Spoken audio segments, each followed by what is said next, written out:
چاہیے، کیونکہ پیارے آقا علیہ الصلوۃ والسلام فرماتے ہیں ہم نیکی تو کر لیتے ہیں لیکن اس نیکی کو بچا نہیں سکتے. یعنی کہ ہم مزار پر گئے، زیارت کی، نماز پڑھی، ہم نے حج ادا کیا، عمرہ ادا کیا، کوئی بھی نیکی کا کام کیا، اس کو بچانے کی کوشش کریں.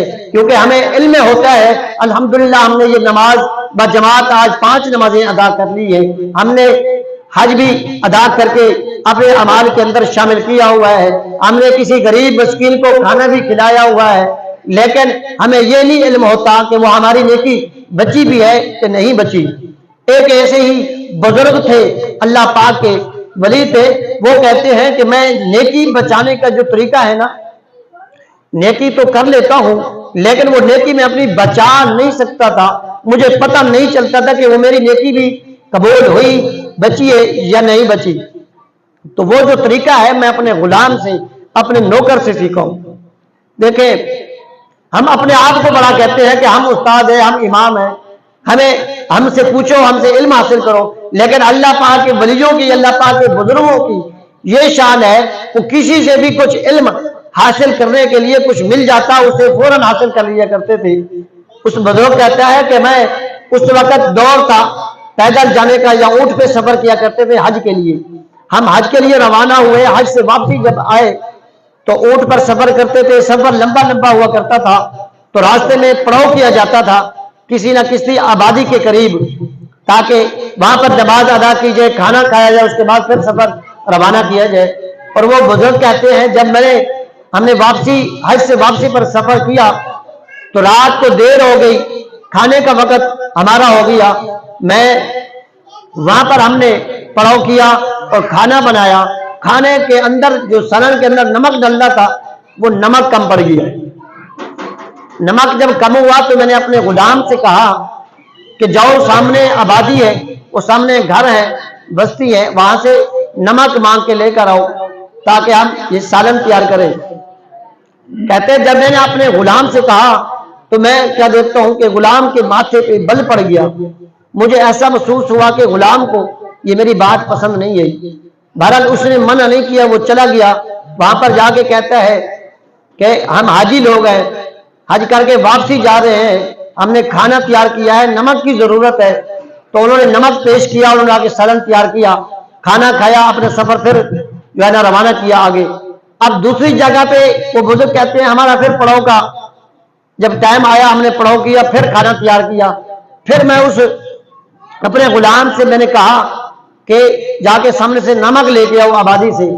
اب وہ کہتے ہیں میں دوبارہ چلا گیا اور وہ اللہ کا بزرگ کہتا ہے میں نے پھر دیکھا اس کے ماتھے میں بل پڑا. وہ میرا غلام غصے میں تھا لیکن پھر بھی اس نے مجھے منع نہیں کیا، چلا تو گیا، لیکن مجھے محسوس ہو گیا کہ اس کو بات میری اچھی نہیں لگی. وہ جا کے نمک لے کر آیا، ہم نے سالن بنایا معمول کے مطابق، پھر ہم نے کھایا، آگے پھر سفر کے لیے روانہ ہوئے. اللہ کے بزرگ کہتا ہے جب تیسری مرتبہ ہمارا پڑاؤ ہوا نا تو میں نے اپنے غلام سے کہا جاؤ سامنے نمک لے کر آؤ. اور وہ میرے غلام کے چہرے سے آنسو جاری ہو گئے، لال پیرا اس کا چہرہ ہو گیا، اس کے ماتھے پہ بل پڑ گئے کہ اے میرے آقا، ہے میرے آقا تو مجھے یہ بتا، میں پہلی مرتبہ گیا ہوں، میں نے اپنا حج بیچ کر نمک لایا ہوں، دوسری مرتبہ آپ نے مجھے بھیجا، میں نے آپ کا حج بیچا اور نمک لایا ہوں، اب بتاؤ تیسری مرتبہ میں کس کا حج بیچوں اور نمک حاصل کروں.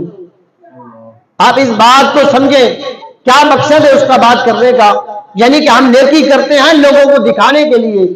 وہ کہتا ہے کہ آپ مجھے کہتے ہیں جا کے نمک لے کر آؤ، اب میں جا کے ان کو کہتا ہوں کہ ہم حاجی لوگ ہیں، ہم حج کر کے واپسی آ رہے ہیں، تو کیا ہم نے ان کو دکھانا ہے، کیا ہم نے ان کو بتانا ہے، ہم نے ریاکاری کرنی ہے کہ ہم حاجی لوگ ہیں، آپ نمک کے لیے مجھے نہ بھیجیں تاکہ مجھے وہاں پر جا کے بتانا نہ پڑے ہم نے حج کیا ہے. یہ ہماری نیکی محفوظ رہے، یہ ہماری نیکی پردے کے اندر رہے. آج ہم نیکیاں کرتے ہیں لوگوں کو دکھاتے پھرتے ہیں، آج ہم نیکی کرتے ہیں خضوع کے ساتھ پڑھتے ہیں تاکہ ہمارے امام صاحب مسجد ہمیں نمازی دیکھ رہے ہیں، ہماری نماز بہتر سے بہتر ہو. لیکن افسوس کی بات ہم اللہ پاک کی بارگاہ میں کھڑے ہوتے ہیں، ہمیں اللہ پاک کے ہاں سجود کرتے ہیں لیکن اللہ پاک کا خوف اور ڈر نہیں آتا. ہم لوگوں کو دکھانے کے لیے نیکی کرتے ہیں. وہ بزرگ کہتے ہیں جب اس میرے غلام نے یہ بات کی میرے جسم کے روندے کھڑے ہو گئے. میں کہ یہ غلام تو سچ کہتا ہے. میں خاموشی سے وہ میرے جب تیسری مرتبہ میرا غلام جانے لگا میں نے اسے منع کر دیا کہ آپ بیٹھ جائیں, آج پھیکا ہی سالن بنا کے تناول کر لیتے ہیں. اور الحمدللہ میں نے پھر وہ اپنے غلام والا طریقہ اختیار کیا. اس کے بعد میں نے اگر نماز ادا کرنی ہوتی, صبح میں نے اگر تہجد پڑھنی ہوتی تو میں اپنے حجرے مبارک کے اندر جا کے نوافل تہجد پڑھتا اور گھر کا گیٹ بھی بند کیا کرتا تاکہ کسی کی نظر نہ پڑ جائے اور وہ یہ نہ سمجھے میں متقی ہوں, پرہیزگار ہوں اور میں صبح اٹھ کر تہجد پڑھتا ہوں. اس طریقے سے میں نے اپنی نیکی کا جو ہے نا بچانے کا طریقہ اختیار کیا. اللہ پاک کے یہ ہے وہ بزرگ, یہ ہے وہ اللہ پاک کے